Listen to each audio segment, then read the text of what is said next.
امریکی صدر Donald Trump نے کہا ہے کہ ان کے پاس خود کو معافی دینے کا مکمل آئینی اختیار ہے۔ یہ بات انہوں نے کیوں کہی اور اس پر واشنگٹن میں کیسی ہلچل مچ گئی ہے، یہ جاننے کے لیے ہم چلیں گے ثاقب الاسلام کے پاس جو اس وقت کیپٹل ہل پہ ہیں۔ ثاقب، صدر نے اپنے اختیارات کے بارے میں ایسا کیوں کہا؟ جی سارا، جیسا کہ آپ جانتی ہیں کہ صدر ٹرمپ کی جو انتخابی مہم تھی سال 2016 کے الیکشن کی، اس کی روس کے ساتھ مبینہ رابطوں کی تحقیقات کو 1 سال ہو چکا ہے، جس کی قیادت جو ہیں وہ اسپیشل کونسل رابرٹ ملر کر رہے ہیں۔ اور صدر نے اپنے اس اضطراب کی کیفیت میں یہ کہا کہ یہ جو تحقیقات ہیں یہ مکمل طور پر غیر آئینی ہیں، اور ٹویٹر پر انہوں نے جب یہ پیغام جاری کیا کہ وہ اپنے آپ کو معاف کرنے کا مکمل آئینی حق بھی رکھتے ہیں، تو اس پر واشنگٹن کے سیاسی اور قانونی حلقوں میں نہ صرف ہلچل مچی بلکہ وائٹ ہاؤس کو بھی اس حوالے سے تند و تیز سوالات کا سامنا کرنا پڑا۔ آئیے دیکھتے ہیں۔ ڈونلڈ ٹرمپ کی صدارت کے 500 دن مکمل ہوئے اور ان 500 دنوں میں صدر ٹرمپ نے اس منصب کے متعین اصول و ضوابط کو زیادہ تر نظر انداز کیا، لیکن ان کے اپنے آپ کو معافی دے سکنے کے اختیار کے بارے میں تازہ ترین بیان نے نہ صرف سیاسی اور قانونی حلقوں میں حیرت اور اضطراب کی لہر دوڑا دی بلکہ اس پر شدید بحث کا آغاز بھی ہوا۔ میرے خیال سے ممکن نہیں کہ صدر اپنے آپ کو معاف کر سکیں۔ میرے خیال سے عدالت ان سے انکار کرے گی، اور یہ بھی کہ اگر صدر اپنے آپ کو معاف کرتے ہیں تو زیادہ تر کانگریس ان کا مواخذہ کریں گی۔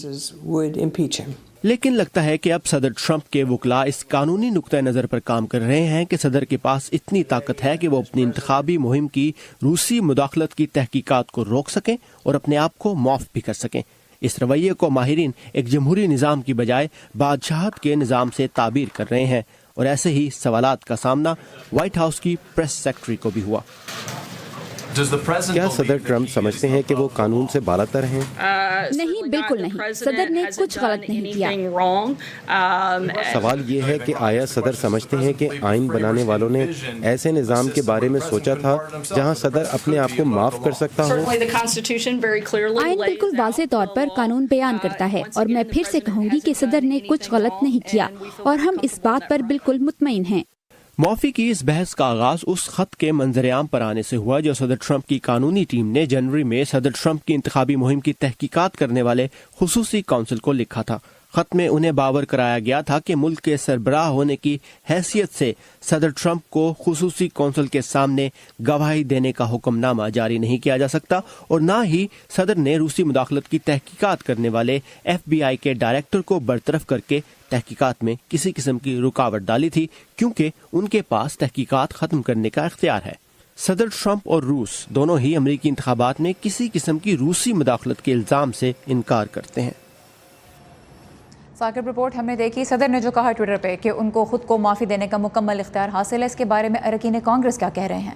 جی، جیسا کہ آپ نے دیکھا کہ ماہرین کا یہ کہنا ہے کہ یہ ایک ایسا نظام ہے جو جمہوری نہیں ہو سکتا۔ اسی حوالے سے جو مائنورٹی لیڈر ہیں چک شومر، انہوں نے کہا کہ ایک ایسا نظام جہاں صدر خود کو معاف کر سکتا ہو وہ بھی جمہوری نہیں ہو سکتا۔ لیکن دوسری طرف ریپبلکن رہنما جو ہیں وہ اس بات کو ان کے تحفظات تو ہیں کہ صدر ایسا بیان آخر کیوں کر دیں گے، لیکن جو ریپبلکن کے رہنما ہے لنسی گرام، انہوں نے یہ کہا کہ ایک ایسا صدر اگر یہ کرتے ہیں تو یہ قانونی طور پر شاید ان کے لیے اتنی مشکلات کا باعث نہ بنے جتنا سیاسی طور پر ان کے لیے تباہ کن ثابت ہو۔ تو دونوں طرف سے تحفظات کا اظہار کیا جا رہا ہے، اور یہاں میں یہ بھی بتاتا چلوں کہ پال مینافورٹ جو صدر ٹرمپ کی انتخابی مہم کے مینیجر رہ چکے ہیں، ان پر بھی کل ایک اور نیا الزام عائد کیا گیا ہے رابرٹ ملر کی طرف سے، جو کہ خصوصی کونسل ہیں۔ تو یہ جو تحقیقات ہیں یہ چل رہی ہیں، اور صدر اپنے اضطراب کا اظہار ٹویٹر پر وقتاً فوقتاً اس حوالے سے کرتے رہتے ہیں۔ رائٹ، اور ان پر جو الزام ہے اس کے بارے میں بھی ہم اپنے ناظرین کو بتاتے چلیں، وہ یہ ہے کہ انہوں نے 2 گواہوں سے بار بار رابطہ کیا اور کوشش کی کہ وہ اپنی گواہی بدل دیں۔